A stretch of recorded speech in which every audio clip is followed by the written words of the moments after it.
ebbaluwa Dear Ruth anti olunyankole luganye n'oluganda. Dear Ruth yagambye dear natekawo dash. Ruth my sweetheart, I am writing this letter to offer my sincere apology. Mama batusekerera. My sincere apology for being a horrible husband. Mama sese. Oh, tunalaba chife.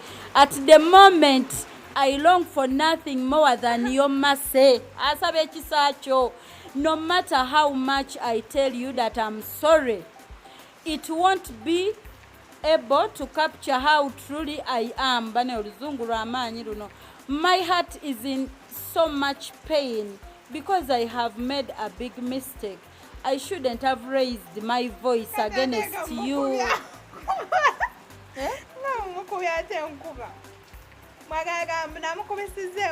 Luthi nakyatwagala alumiddwa nga mukubya munnammwe enkuba daba lulira n'agamba baneewulira laavu eno nze bane omuntu nampandiikira ebbaluwa eno gwomanyi omulembe we tumaze ebbanga nga tetufuna ku bbaluwa nze era nze okufuna ku bbaluwa nyina bafaani bange buno bubbebi obusoma bumanyi okumpandikirayo obubaluwa ne card, but this is so sweet. These are things which men ignore, by the way. Nze ono singa namusonyiye dda buli omu n'agamba my heart is in so much pain because I've made a big mistake. I shouldn't have raised my voice against you. I left miserable than I feel miserable than a hurricane. Your forgiveness will give me peace of a gentle stream of water. Mama. Totusekerera mkwano. Ruthi totusekerera. Kale kamale ebbaluwa yine eri kuggwayo Ruthi. Walayi totusekerera bwotyo.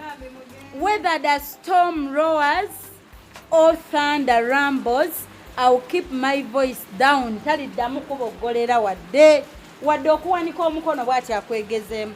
Please find it in your kind heart to forgive me. I bet you that ugly history won't repeat itself again. I hope my plea for forgiveness relieves your pain and softens your justifiable anger towards me. You own the key to my giri kategeeza ki munyambeko nze ngwanze sikategedde agambye you own the key to my glee nze mbadde maalwa nti olwo kati folo lwaffe nga tugamba you own the key to my heart n'agamba only yours ulira kano baseka kati bali tusekerera nayo omuntu alabye bagisoma ne baseka kati baseka n'agamba only yours happy omu bwati Vikita Kamenyo n'asayininga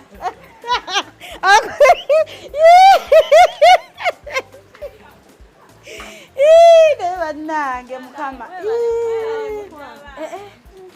Kamenyo baggalawo ne balusiba ne mukama Katonda abatulaba wanje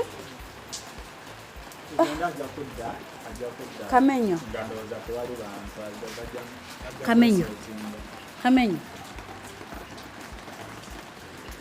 naye nga bannaye abatulaba bannaye bino bikwasa ennako kakubanze nina we nawumuliza omutima gwange nina we naguteeka buli omu ayina engeri gye yeegumyamu naye mmwe kye muba mumanya bino biwanvu no kyensuubira tetujja ffe bitegeera nnyo gye byava ebyalaavu yaffe bansonga era omuntu waba akunnyonnyola abaako newaakoma tetwazze nga tuzze kukola surprise apology surprise naye byonna ate kati mbibaddiremu ki kye mutalabye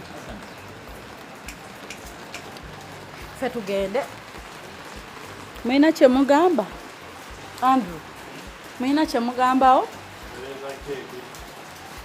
tugende Semakula Junior anti kati basibyewo kati awo banaye katugende